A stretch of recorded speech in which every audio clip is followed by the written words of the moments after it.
¿Cómo están mis hermanos? ¿Me regalan un poquito monitor, por favor? Aquí adentro para escuchar y no gritarle a los hermanos porque luego van a pensar que los estoy regañando. Muy bien, pues vamos a dar paso entonces a la palabra del Señor. ¿Cuántos están listos?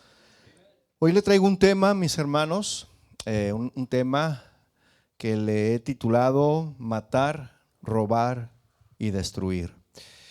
El texto base que vamos a estudiar, mis hermanos, es Juan, el Evangelio de Juan, capítulo 10, versículo 10.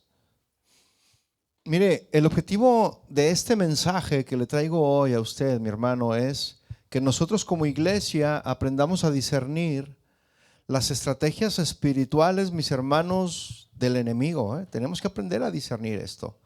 Tenemos que aprender a identificar áreas vulnerables en nuestra vida, ¿verdad? Entonces tenemos que aprender, el objetivo es escuchar y seguir la voz de nuestro buen pastor y que también experimentemos su restauración y que experimentemos pues esa vida eterna que Él nos da. Entonces, si usted se da cuenta, mis hermanos, actualmente vivimos en una generación que habla mucho de bendición. Vivimos en una generación que habla mucho de éxito, de prosperidad. ¿Se ha dado cuenta de eso? Pero poco se discierne sobre la guerra espiritual. Una guerra espiritual que es silenciosa, mis hermanos. Y que esa guerra silenciosa ocurre todos los días. Cada día en nuestro corazón principalmente, de cada uno de los creyentes. ¿Sí? Entonces vivimos, mis hermanos, en una generación cansada y también espiritualmente muchos están agotados, mis hermanos. Y ¿sabe algo? Nunca hubo tantas opciones, pero nunca hubo tan poca dirección. Hoy vemos muchas opciones en el internet. Aquí en Estados Unidos usted en cada esquina hay una iglesia. Vemos muchas opciones. Y si a usted no le gusta, aquí se va a otra, como ha ocurrido. Pero hay poca dirección. ¿Sí? Nunca hubo tanto ruido, mis hermanos, pero nunca hubo tan poca paz. Muchos viven, pero no disfrutan la vida. Entonces, respiran, trabajan, avanzan, pero por dentro están vacíos. La Biblia, mis hermanos, nos enseña que no toda voz promete bienestar. O más bien, que no todas las voces que escuchamos, ¿verdad?, prometen bienestar, van a traer vida. Y que no todo camino que parece bueno conduce a la plenitud. No, mis hermanos. Jesús no nos engaña ni nos adorna la realidad espiritual. Jesús, mis hermanos, es directo, Él es claro, cuando declara allí en Juan 10:10 que el ladrón no viene sino para robar, matar y destruir. A eso viene el ladrón. Cristo, mis hermanos, nos advierte que existe un enemigo real con una agenda definida y progresiva también. Este enemigo no viene de repente a destruir una vida. Primero roba, después mata y finalmente destruye. Fíjese los pasos: matar, robar, destruir. Muchos no han caído públicamente, pero ya les han robado el gozo a muchos. Otros siguen en pie externamente, pero algo murió internamente. Y algunos, por no atender las primeras señales, terminan espiritualmente destruidos. Y esta palabra, mis hermanos, no es para infundir miedo, sino para que discernamos. Jesús, mis hermanos, habla de esto no para exaltar al enemigo, sino para que nosotros, sus ovejas, conozcamos la voz de nuestro buen pastor y que no seamos engañados. ¿Sí? Porque acuérdese que en los últimos tiempos muchos serán engañados. Luego, en contraste, mis hermanos, Jesús nos va a declarar que Él ha venido para tener, para que tengamos vida y para que la tengamos en abundancia. Y esa es la segunda parte de este tema. Entonces, esta verdad, mis hermanos, no es nueva, ¿eh? Esta verdad que le estoy trayendo a usted no es nueva. Ya había sido anunciada en el Antiguo Testamento, cuando David escribió en el Salmo 23:1 que el Señor es nuestro pastor y que nada nos iba a faltar. Desde el Antiguo Testamento ya estaba declarado, ¿sí? Y hoy no solo veremos lo que el ladrón hace, mis hermanos, sino por qué necesitamos permanecer cerca de Cristo. El único que puede preservar, el único que puede restaurar y dar vida eterna. Amén.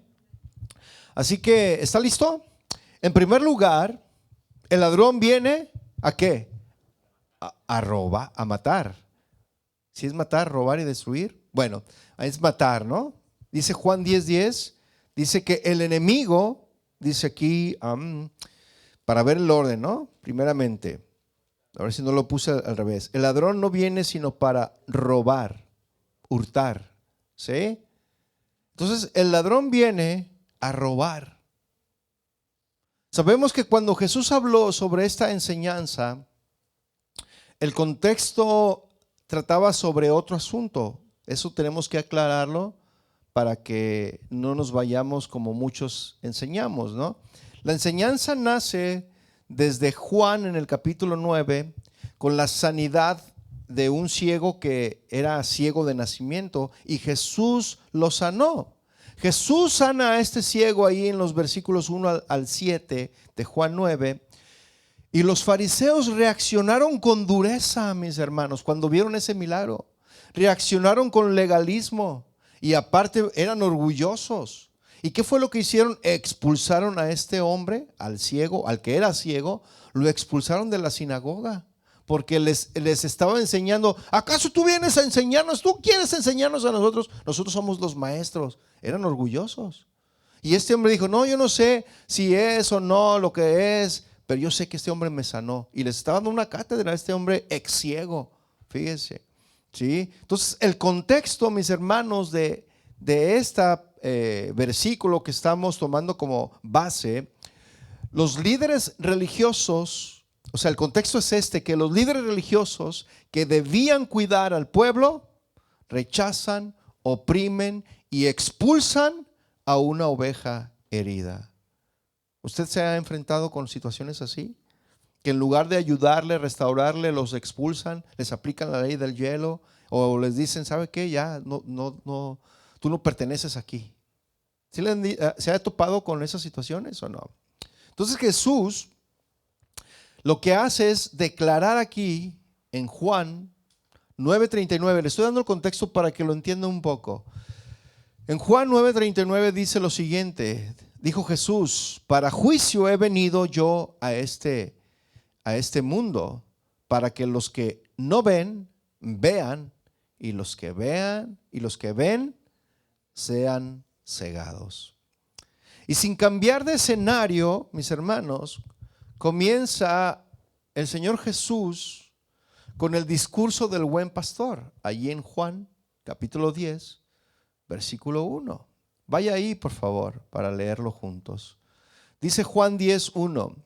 De cierto os digo, el que no entra por la puerta en el redil de las ovejas, sino que sube por otra parte, es decir, que toma un atajo, o se esconde para que no lo vean. Dice ahí que ese es ladrón y salteador. Mas el que entra por la puerta, ¿y quién es la puerta, mis hermanos? Cristo es la puerta. Mas el que entra por la puerta, el pastor de las ovejas es.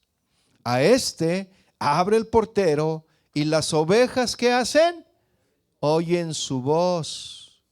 Y a sus ovejas llama por su nombre y las saca. Y cuando ha sacado fuera todas las propias, va delante de ellas y las ovejas le siguen. Fíjese, ¿Por qué le siguen las ovejas?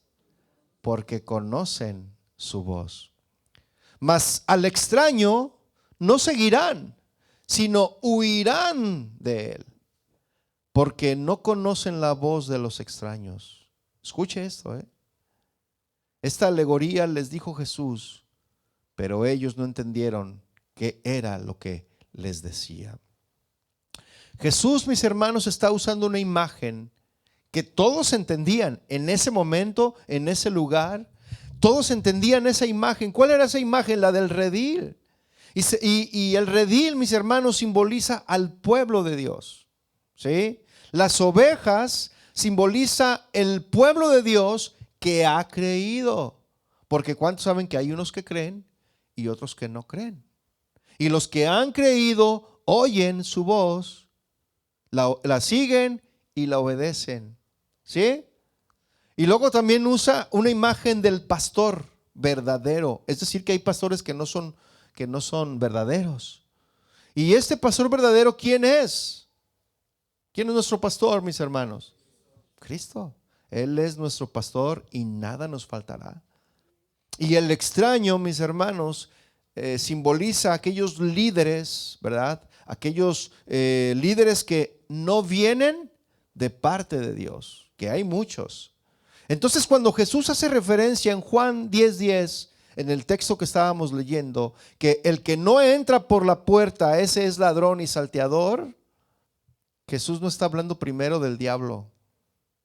No, porque muchos enseñan pues que el diablo no vino, o el enemigo no vino para robar, vino para matar, robar y destruir, ¿no? Dice, el ladrón no viene sino para hurtar, matar y destruir, y lo usan como para simbolizar al enemigo, al diablo, ¿sí? Pero realmente Jesús no estaba hablando de esto, sino de líderes espirituales falsos y abusivos, que hay muchos, por muchos lugares. La pregunta, mis hermanos, que debemos de hacernos es, ¿Jesús a quién se refiere entonces como el ladrón? Bueno, con exactitud bíblica, mis hermanos, el ladrón incluye a los fariseos y líderes religiosos corruptos, quienes esos hombres tenían la autoridad, ¿verdad? Pero no tenían compasión. Eran hombres sin compasión. Usaban la ley, pero no usaban la gracia. Usaban la ley, pero ¿sí? Así como cuando usted agarra la Biblia y agarra a su familiar que le quiere a fuerzas meter la Biblia y lo agarra a bibliazos, pues así haga de cuenta. Ellos usaban la ley, pero órale, ¿no? Para destruir. No usaban la gracia y tenían o querían el control, pero no tenían amor por las personas, por las almas. Juan 10:8, mis hermanos, todos los que antes de mí vinieron, dijo Jesús, ladrones son y salteadores, pero no los oyeron las ovejas. Esto es fuerte, mis hermanos. Jesús está confrontando sistemas religiosos sin corazón pastoral. Eso es lo que Jesús está confrontando. Así que después de esta aclaración, mis hermanos, que le estoy haciendo, nosotros lo vamos a aplicar de la siguiente manera. El ladrón incluye también, número 2, a Satanás como el poder detrás del engaño. Porque ¿quién es el padre de las mentiras? Satanás. A él le gusta engañar, mis hermanos. Ve a Juan 8:44. Satanás como el poder detrás del engaño. Juan 8:44 dice, vosotros, Jesús les estaba diciendo a esos líderes religiosos, a esos fariseos, a esos escribas, a todos esos líderes que no tenían compasión, que no usaban la gracia, ¿verdad? Que eran orgullosos. Jesús les dice a esos líderes, ustedes son de vuestro padre el diablo y los deseos de vuestro padre quieren hacer. Entonces, ¿eran manejados por el Satanás o no? Miren, nuestra lucha no es con carne, desde luego, ni sangre. Es contra espíritus, contra huestes. Si viene alguien a ofenderte, no lo tomes personal, porque tu lucha no es con la carne, con un carnal o con otro que es carne. Está siendo operado y manejado por Satanás para sacarte de tu paz, de tu gozo que Dios ya ha depositado en ti. Y estos hombres, mis hermanos, los fariseos, los líderes religiosos, eran usados por Satanás. Por eso les dijo Jesús: ustedes quieren hacer los deseos de vuestro padre. Los deseos de vuestro padre quieren hacer. ¿Y quién era su padre? Les dijo Jesús: el diablo.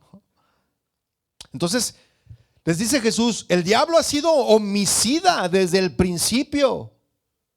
¿Quién es un homicida? Alguien que asesina y no ha permanecido en la verdad. Eso es lo que es Satanás, mis hermanos, porque no hay verdad en él. Fíjense lo que les está diciendo Jesús, mis hermanos. Les estaba revelando quién era Satanás, quién era el diablo, quién era el adversario. Y cuando habla mentira, de suyo habla, porque es mentiroso y padre de mentira, dijo Jesús, mis hermanos. Entonces el diablo, mis hermanos, opera a través del engaño religioso. ¿Sí? Entonces el diablo, mis hermanos, rara vez actúa solo. El diablo usa estructuras, usa falsas voces, líderes sin Dios que atacan a lo que Dios ya ha depositado. Porque dice Juan 10:10, el ladrón no viene sino para hurtar, robar. El enemigo, ¿qué es lo que roba, mis hermanos? ¿Qué roba? Porque vino a robar. ¿Qué nos roba? ¿La cartera? Bueno, el enemigo primero lo que viene a robarte es la verdad. Primeramente. ¿Por qué? Porque viene a cegar nuestro entendimiento.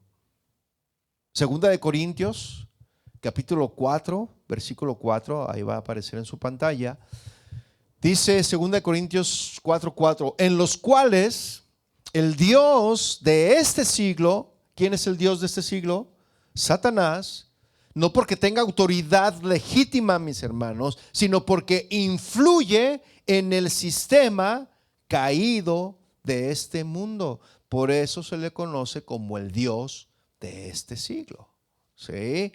Dice que el Dios de este siglo cegó el entendimiento de los incrédulos. Es decir, trajo confusión espiritual, trajo engaño, distorsionó la verdad. Eso es lo que trajo Satanás. ¿Para qué, mis hermanos? Para que no les resplandezca la luz del evangelio. Por eso trae engaño. Nos roba la verdad, mis hermanos. Para que no nos resplandezca la luz del evangelio, de la gloria de Cristo, el cual es la imagen de Dios. Y el objetivo, mis hermanos, de Satanás, de tu enemigo, mi enemigo, enemigo de los cristianos, de los que creemos en Jesús, el objetivo es impedir que las personas vean quién es Cristo. Ese es el objetivo de Satanás. Que es impedir que vean quién es Cristo y lo que Cristo ha hecho. El problema, mis hermanos, no es intelectual. El problema es espiritual. Porque sabe una cosa, el corazón sin Cristo no puede percibir, ¿verdad? No puede percibir la gloria del evangelio. No lo puede percibir. ¿Qué más hace el enemigo?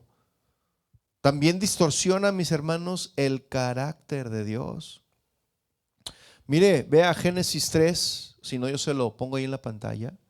Génesis 3:1, vea lo que hace el enemigo, Y eso lo sigue haciendo todavía, Lo sigue haciendo. Génesis 3:1 dice, pero la serpiente, ¿cómo era la serpiente? ¿Y quién es la serpiente? Bueno, pues la serpiente era más astuta, más que todos los animales del campo que Jehová Dios había hecho, la cual dijo a la mujer, ¿con que Dios te ha dicho? Sí que Dios te dijo que no comas de todo árbol del huerto. ¿Usted qué dice? ¿Dios le había dicho eso? ¿Que no comiera de todo árbol? El Señor solamente le prohibió un solo árbol, que no tomara de un solo árbol. ¿Sí? El árbol del bien y del mal. Dijo, todo árbol del huerto puedes comer, le dijo el Señor, excepto uno. Pero Satanás aquí estaba distorsionando la palabra del Señor. ¿Se está viendo ahí? Le dijo, con que Dios te dijo que no comas de todo árbol. Y Satanás, mis hermanos, introduce el pecado mediante el engaño. Allí, sembrando dudas sobre la palabra. ¿De veras? Hace rato el Señor nos hablaba, ¿no? A través de su palabra. Y algunos así como que, esa palabra no es para mí, es para el que está aquí atrás. Es para el que está al lado es para el que se quedó en mi casa, ¿no?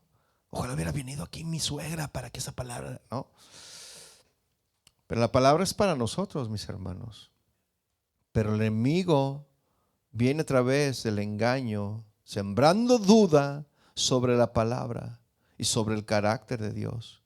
¿Con qué propósito, mis hermanos? Con el propósito de romper la confianza del ser humano en Dios.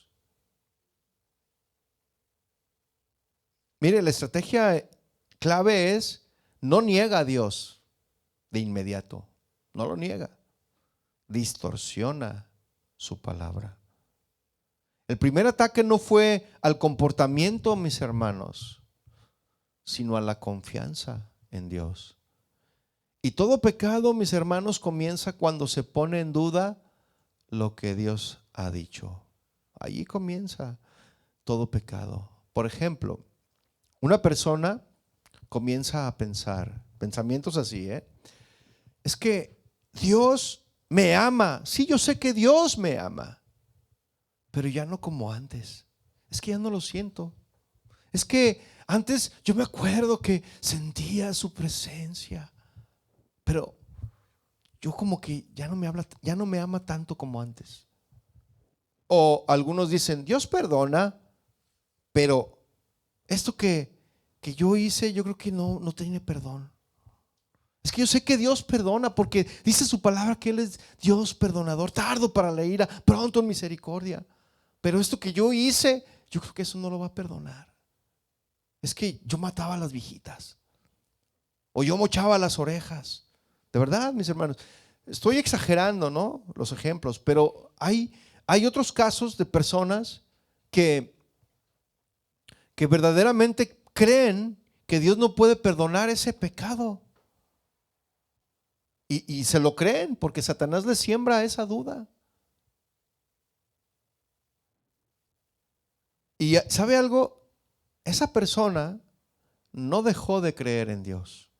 Sabe que hay un Dios, sabe que Dios es perdonador.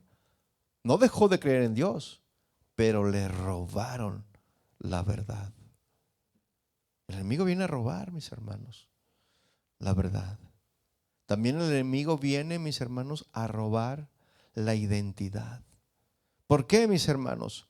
Porque hace que el creyente se defina por su pasado y borra su identidad como hijo. Mire, Romanos 8:15 dice lo siguiente. Romanos 8:15. Pues no habéis recibido el espíritu de esclavitud para estar otra vez en temor. Pues no habéis recibido el espíritu de esclavitud para estar otra vez en temor, sino que habéis recibido el espíritu de adopción por el cual clamamos, Abba, Padre. En otras palabras, mis hermanos, este versículo nos habla que el creyente ya no vive bajo el temor de un esclavo, sino que ha recibido el Espíritu Santo que lo ha adoptado como hijo de Dios. ¿Cuántos son hijos de Dios aquí? Entonces, cuando nos damos cuenta de esto y el Espíritu Santo nos revela esto, nos permite relacionarnos con el Señor de tal manera, de tal confianza, con tal cercanía, que podemos decirle, Abba, Padre. ¿Y qué es esa expresión de Abba Padre? ¿Usted sabe qué es lo que significa Abba Padre? Papito. Así usted se puede acercar y papi. Así, verás, esa es la relación que deberíamos de tener nosotros con nuestro Dios. ¿Cuántos le dicen Padre al Señor? Oh Señor. O nomás ahora Señor, oh Dios. Pero ¿cuántos le dicen Padre? Oye, Padre, vengo delante de ti. Porque sabe una cosa, hay personas que no oran a Dios como su Padre. Solamente se dirigen a Él como Dios, como Señor, pero jamás como Padre. De verdad. Y Él nos ha adoptado como hijos suyos para que le digamos Padre. Y ya no vivir como esclavos diciéndole Señor, sí Señor, sí Señor, sí Señor. ¿Sí me explico? No, como Padre. ¿Y cómo se acercan tus hijos contigo? Con esa confianza, ¿no? Papi, que se cayó. Que tumbé. ¿No? Y se acercan con esa confianza y papi, papi. Y a poco tú les dices, ay niño, para allá, yo no soy tu papá. No, sí, los recibes, los abrazas, ¿no? Pero ¿qué tal si tienes un hijo adoptado? ¿Lo recibirías igual? En primer lugar, si lo adoptaste es porque vas a amarlo igual que un hijo natural. ¿Sí o no? La identidad, mis hermanos, robada, ocurre cuando el creyente vive como esclavo, aunque ya es hijo. Y se lo ilustro. Es como ese niño que le decía que es adoptado legalmente por una familia amorosa. Y aquí se da mucho eso, mis hermanos. No sé si usted se ha fijado en eso.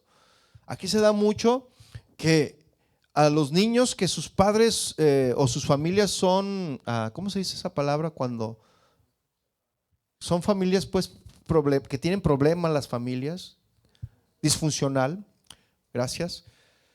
Cuando hay familias disfuncionales, que los padres están en las drogas o hay problemas, llega el gobierno y se los quita, mis hermanos. Y los entrega a una familia que se supone los adopta y los va a recibir como si fueran suyos. Pero lo triste, mis hermanos, es que cuando estas personas reciben, no todos, pero la mayoría reciben a estos niños, ¿sabe por qué? Por el beneficio que el gobierno les da. Y eso opaca el amor que esas personas pueden tener a esa criatura indefensa. Y muchos de esos niños son separados en diferentes familias y muchos de esos niños son maltratados. Peor que si estuvieran con sus padres que se drogan. Qué triste es eso, ¿no? Aunque no todos los casos son iguales. Pero en este caso es un niño que es adoptado legalmente por una familia amorosa. Y desde luego ese caso de esos niños que le acabo de mencionar, el gobierno les da la opción y la oportunidad que si tú cuidaste bien, lo trataste, lo llevaste a la escuela, está bien alimentado, bien cuidado, te da la opción de adoptar a ese niño. ¿Cierto o no? ¿Me equivoco? ¿O sí, o soy bien? Te da la opción, ¿no?, de adoptarlo. Y cuando una familia amorosa, una familia que ama a los niños, adopta a este niño, bueno, pues le dan su apellido, ¿cierto? Le dan una habitación a ese niño, le dan comida y hasta lo ponen en el testamento. Le dan herencia, ¿cierto o no? Pero el niño, por años de maltrato del pasado de otras familias, sigue viviendo como si fuera sirviente. Si está el niño ahí pequeño y se le cae el agua, pide perdón. Perdón, me equivoqué, tiré el agua. ¿Por qué? Porque ya sabía que al hacer eso, y se asustaba el niño. No estaba acostumbrado a decir, no, tranquilo, le dice a la familia, fue un accidente, no pasa nada. ¿Sí? Pero ese niño maltratado por el pasado sigue viviendo como si fuera un sirviente, pide permiso para comer. ¿Puedo abrir el refrigerador? Estás en tu casa, el refri es tuyo, abre y come lo que quieras. Oye, ¿puedo servirme un cereal? Sírvete lo que quieras y hasta con plátanos si quieres y fresas y un poco de manzana para que sepa bueno. Tengo hambre, hermanos. No. Pero este niño duerme en el suelo, fíjese, tiene su habitación, tiene su cama, su cuarto decorado de fútbol, pero duerme en el suelo y se asusta cada vez que se equivoca. Fíjese, qué tremendo, ¿eh?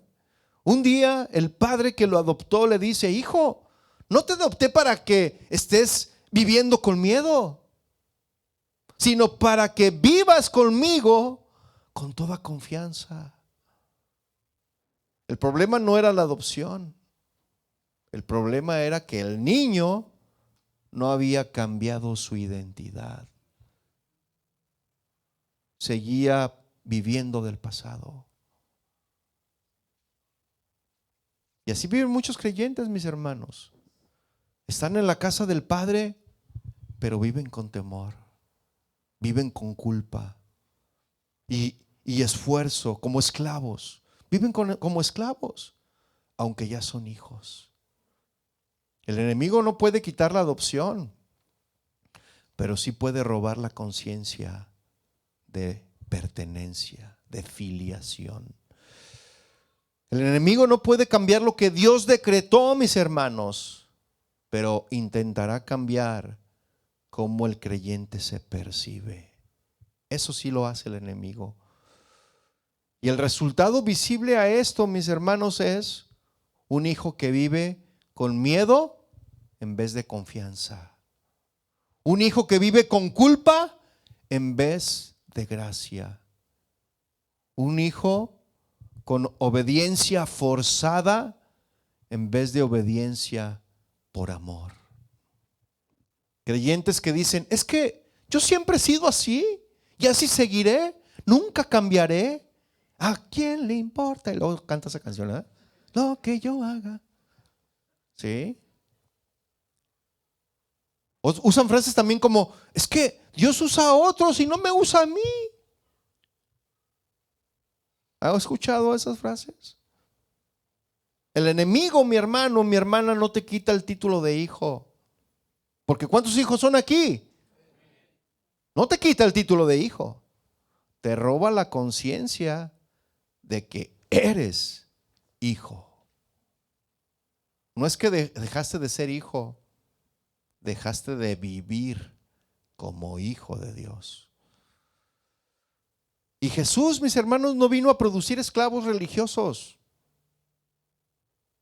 Vino a restaurar la identidad perdida. Porque Juan 10:14 dice: yo soy el buen pastor y conozco. Él conoce a sus ovejas. Él conoce a cada uno de ustedes. Conoce cuántos cabellos tienes en tu cabeza y cuántos se cayeron en la mañana también. Y dice: ya son -3. Conoce todo, mi hermano. Él nos conoce a la perfección.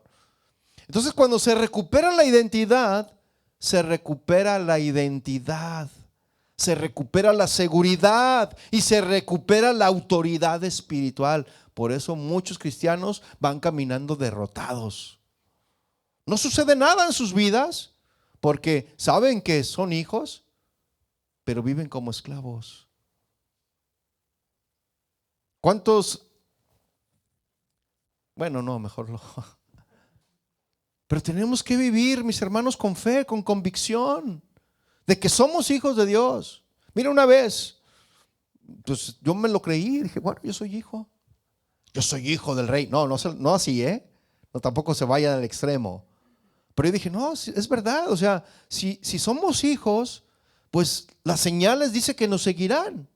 Y sabe una cosa, me acuerdo que allá en México normalmente hacen cambio de placas muy, muy seguido, cada cierto tiempo, y son unas filas enormes, mis hermanos, para cambiar las placas de tu vehículo. Enormes. Y tienes que hacerlo porque si no te cobran recargos, multas y no sé qué tanto. Es más, me acabo de enterar que acaban de cambiar placas en el estado de Jalisco. Fíjese, y todo es porque, mire, business. Es business. Y si no lo haces, así te va. Entonces, pues ahí voy yo con mis placas de mi cochecito, ¿no? Yo tenía un Nissan Tsuru, un Tsuru Nissan, ¿sí los conoce? Como un Datsun. Yo iba con mi Nissan Tsuru, ¿verdad? Ahí con mis placas. Pero también llevaba las placas de la compañía donde trabajaba. Y que veo la fila y digo, ay, ole, toda esta fila. Y llevaba las placas del carro de mi suegro también, me acuerdo. Un Spirit tenía.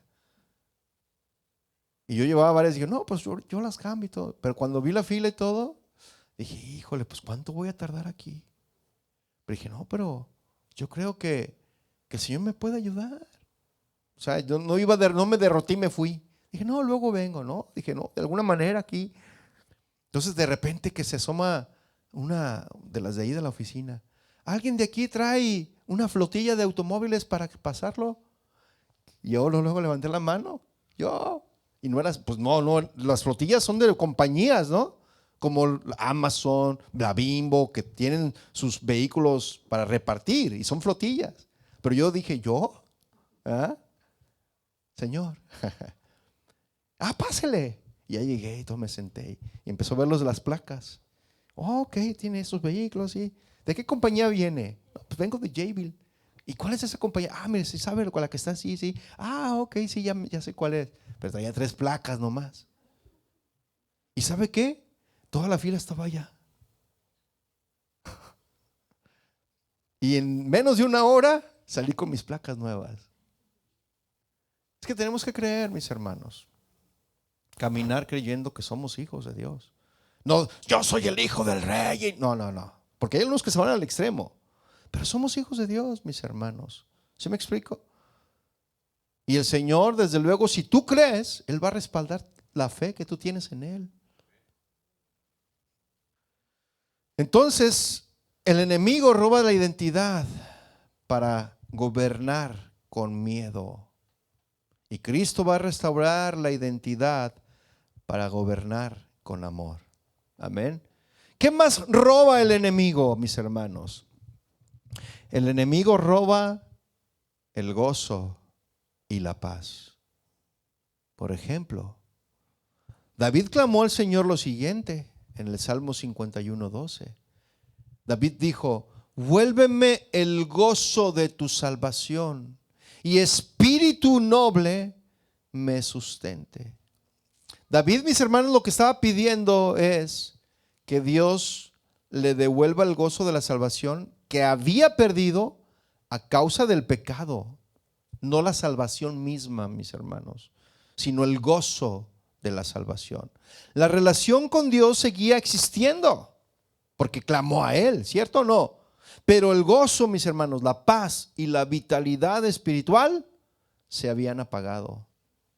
Y este versículo nos enseña que el pecado no siempre rompe la salvación, pero sí roba el gozo de caminar con Dios. Porque ¿qué es lo que hace el pecado, mis hermanos? El pecado nos aparta, el pecado nos aleja, nos separa de Dios. ¿Cierto o no? La salvación sigue ahí, pero el gozo ya no. Pecaste y ya no estás en paz. Ay, es que eso que hice no estuvo bien y híjole, me siento mal, no voy a ir a la iglesia. Y es lo primero que hacen, mis hermanos. Es que yo no soy hipócrita. No voy a ir a la iglesia para no ser hipócrita. Pues eres más hipócrita no viniendo. Tienes que venir para ponerte cuentas con el Señor. Porque si no vienes, te vas a perder de la bendición. Por ejemplo, una persona sigue asistiendo a la iglesia, ora, sirve, pero a veces ya no disfruta hacerlo. Ya se le hace una rutina. Ora, pero sin gozo. Lee la Biblia, pero sin ninguna expectativa de nada. Sirve, pero solo por compromiso, porque tiene que hacerlo. Se congrega, pero sin alegría. A veces hasta se duermen, ¿no? Vamos a saltar y todo así. No dejó de creer en Dios, ni perdió la salvación, pero perdió el gozo de caminar con Él, mis hermanos. Y el gozo del Señor es nuestra fortaleza. ¿Cuántos dicen amén? Entonces, cuando reconocemos nuestro pecado, mis hermanos, o esta persona reconoce su pecado, se arrepiente sinceramente y vuelve a Dios, no pide una nueva salvación, ¿verdad que no? Señor, dame otra vez, sálvame. No, mis hermanos.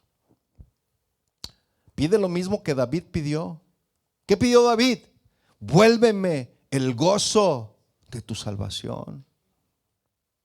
El gozo no se recupera cambiando actividades, mis hermanos, sino restaurando la comunión con Dios.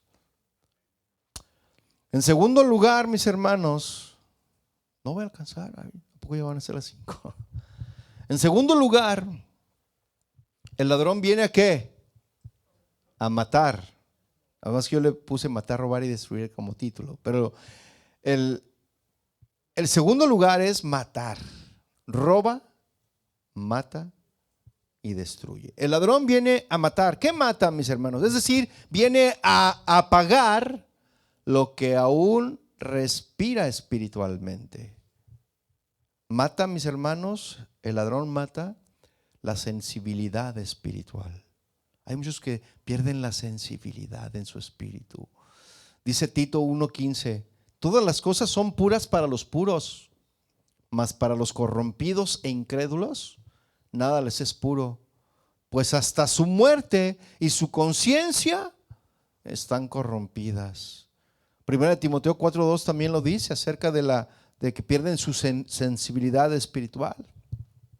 Algunas personas, mis hermanos, llegan a perder la sensibilidad moral y espiritual debido a la práctica continua del engaño y la hipocresía, hasta el punto de que su conciencia queda cauterizada, es decir, queda insensible.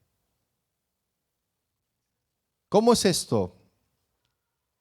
Mire, el peligro no es caer en el error, sino acostumbrarse a él, al pecado, hasta dejar de percibir o de escuchar la voz de Dios.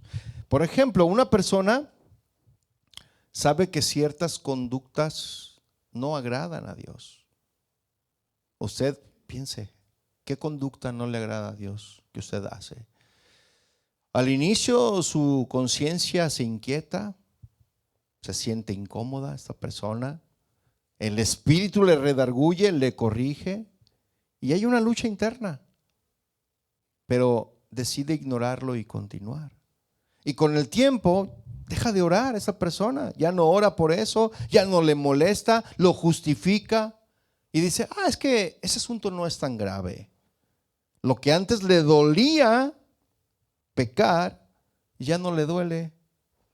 Y la voz de la conciencia se vuelve silenciosa, mis hermanos. Entonces la conciencia no murió de golpe, se fue endureciendo poco a poco hasta quedar insensible. Y eso, mis hermanos, es una conciencia cauterizada. Seguir viviendo igual sin sentir convicción, aunque siga hablando usted de Dios. Déjese lo ilustro. Un creyente comienza a hablar mal de otros dentro de la iglesia. Al inicio siente incomodidad. El espíritu le redarguye. Sabe que eso no edifica. Se promete a sí mismo no volver a hacerlo. Y con el tiempo lo vuelve a repetir. Ya se le olvida y pasa el tiempo y lo vuelve a hacer, lo vuelve a repetir. Y luego dice, es que solo me estoy desahogando. Estoy desahogándome. Bueno, es que eso que estoy diciendo es verdad, no es chisme, es verdad. Después ya no hay una lucha interna. Habla mal sin sentir culpa, justifica su actitud y se ofende cuando alguien lo confronta con la palabra. Hermana, hermano, eso que estás diciendo, dice la palabra, o eso que estás haciendo, dice la palabra aquí, que el chisme es pecado. ¿No? Y sigue asistiendo a la iglesia, sigue cantando, sigue orando, pero su conciencia ya no la hace reaccionar a esta persona. No perdió la fe, perdió la sensibilidad espiritual. Y eso, mis hermanos, es una conciencia cauterizada. Practicar algo incorrecto sin sentir convicción de pecado. ¿Qué más mata el ladrón? mata la pasión por Dios. Mateo 24:12 dice, y por haberse multiplicado la maldad, ¿qué va a suceder, mis hermanos? ¿El amor de quién? De muchos. Pero ¿el amor hacia quién? Esa palabra va dirigida a aquellas personas que creyeron y que comenzaron a amar, amando al Señor. Pero se multiplicó la maldad y el amor de muchos se enfriará. El amor hacia Dios, mis hermanos. Antes había hambre por la palabra. Ahora solo hay contenido religioso. Antes había oración. Ahora son solo peticiones rápidas. El enemigo no busca que dejes a Dios. El enemigo lo que busca es que ya no ardas por Él, que ya no te apasiones por Él.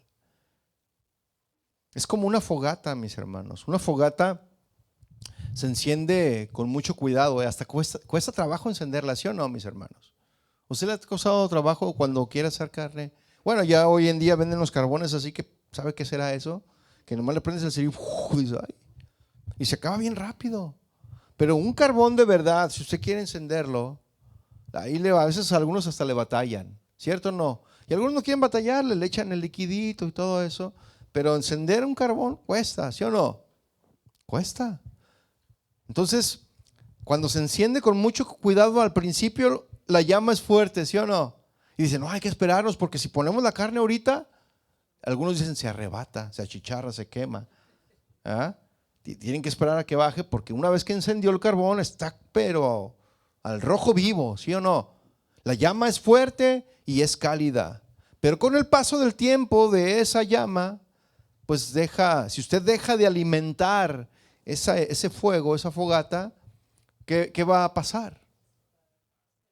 Van a quedar solo cenizas, ¿cierto o no? ¿Sí? Entonces, si usted ya no añade leña, no aviva el fuego, no la protege del viento, la fogata no se apaga de repente, se apaga lentamente hasta quedar solo cenizas tibias. El fuego no muere de golpe, mis hermanos, murió por falta de atender ese fuego. ¿Sí me explico? Y así sucede, mis hermanos, con la pasión por Dios. No se pierde de un día para otro. Se enfría cuando se descuida la comunión. Y hablando de la comunión, ese es otro asunto que el ladrón viene a matar. Mata la comunión. ¿Por qué, mis hermanos? Porque una vez que mató la comunión, viene el aislamiento espiritual. Vea lo que dice Hebreos 3:12. Hebreos 3:12 dice: mirad, hermanos, que no haya ninguno de vosotros corazón malo de incredulidad para apartarse del Dios vivo. Antes exhortaos los unos a los otros cada día, entre tanto que se dice hoy, para que ninguno de vosotros se endurezca. ¿Por qué? Por el engaño del pecado. Este texto, mis hermanos, no habla de perder la salvación de forma repentina, sino que es un proceso de enfriamiento y endurecimiento espiritual que ocurre cuando el pecado engaña y el creyente se aísla.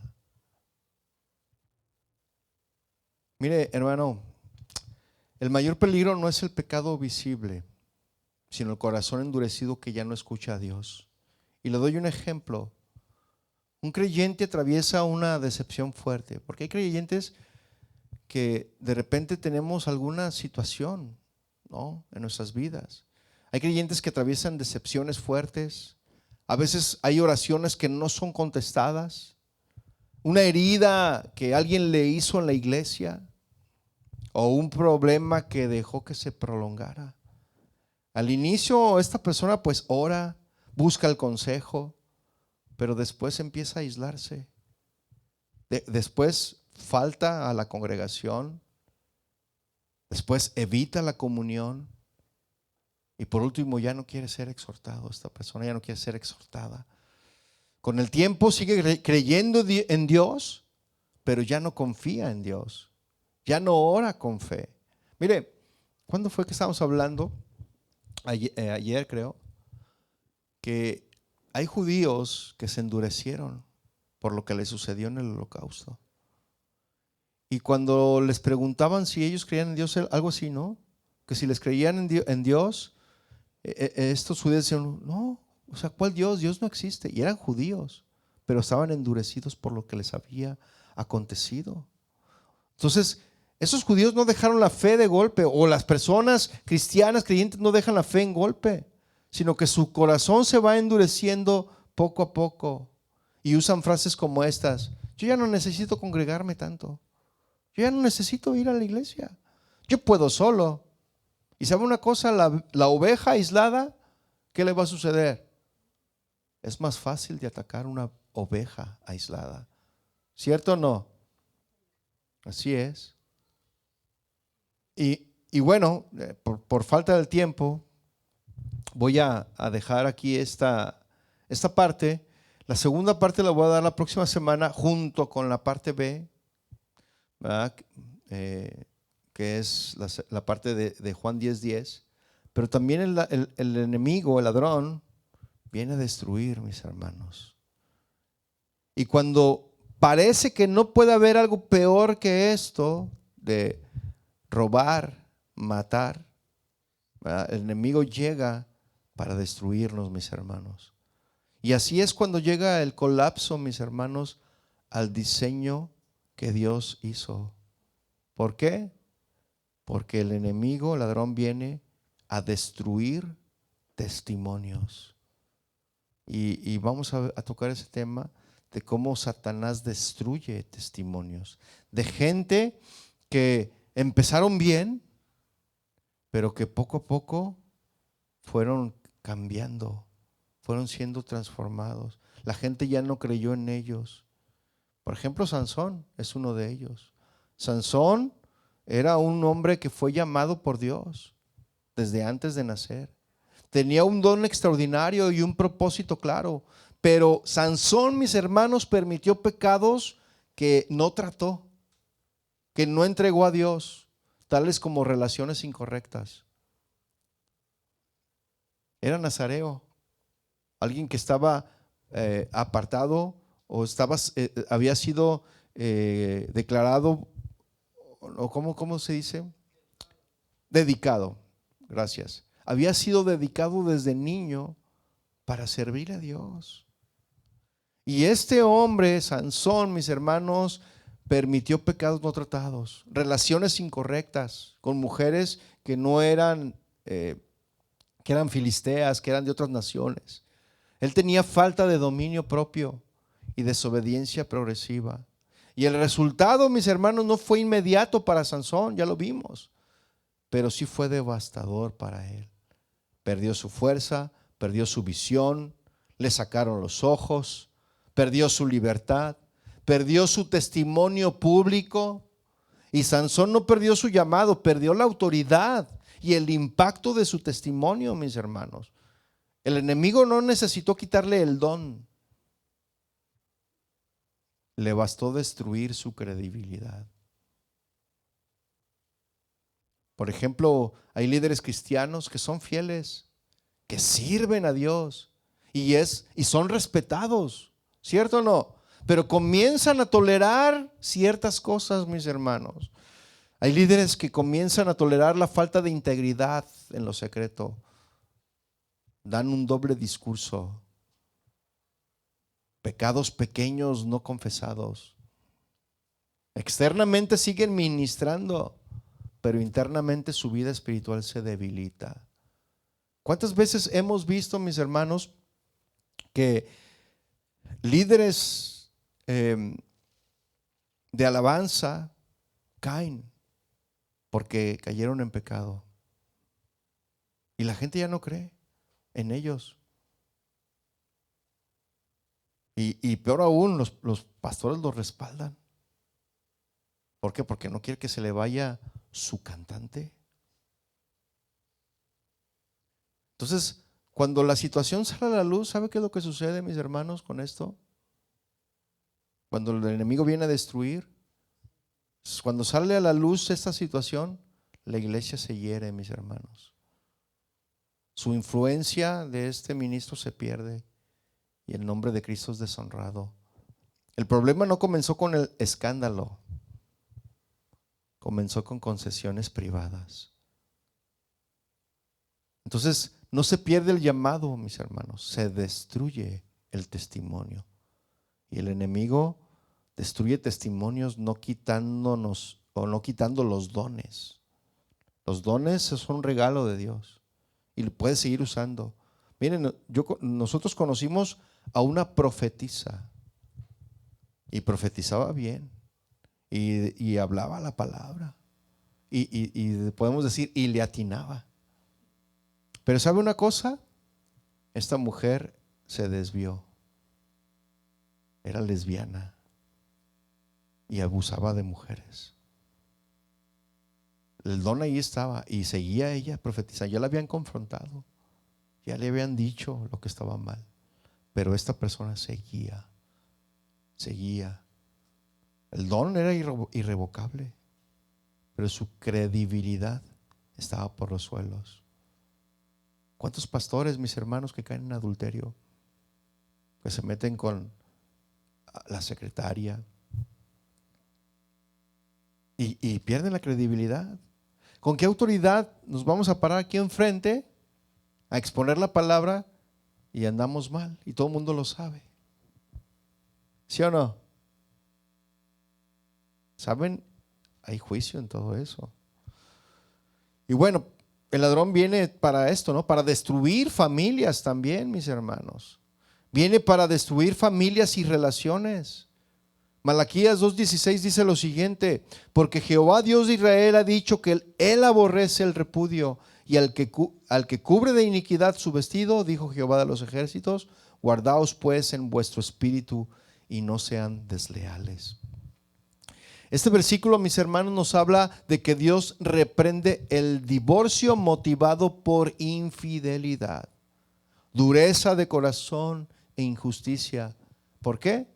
Porque rompe el pacto matrimonial y causa daño espiritual y emocional. Este versículo que acabamos de leer de Malaquías 2:19 nos enseña que el matrimonio es un pacto sagrado, ¿cierto o no?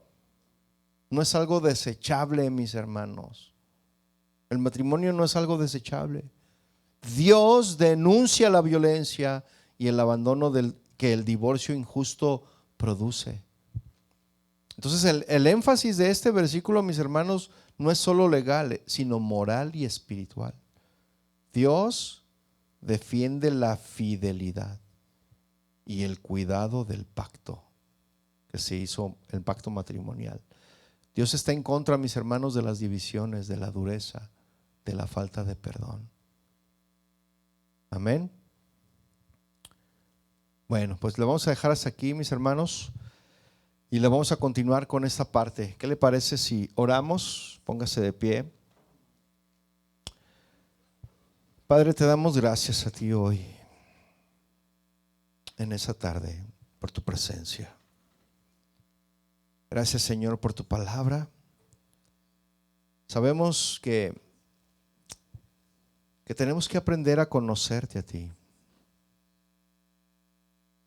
Porque si no te conocemos a ti,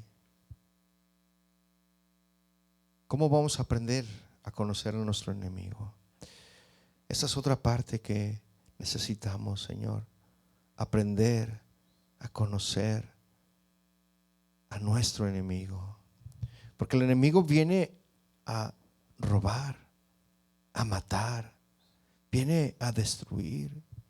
Y hoy, Señor, queremos darte gracias porque tú eres nuestro pastor.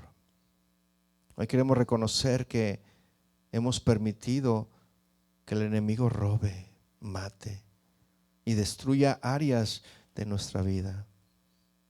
Y queremos entregarte a ti, Señor, nuestro corazón, nuestra mente, nuestro testimonio. Te rogamos, Señor, que restaures lo que ha sido robado. Enciende, Señor, lo que ha sido apagado y fortalece lo que está débil. Que tu voz sea nuestra guía, tu presencia nuestro refugio y que tu Espíritu sea nuestro poder. En ti declaramos que tenemos vida y que la tenemos en abundancia y que ningún ladrón podrá arrebatarnos de lo que tú nos has dado. Gracias te damos a ti, Señor, en el nombre de Jesús. Amén. Muy bien, mis hermanos, pues despídense unos a otros y nos vemos en la próxima reunión. Que Dios le bendiga.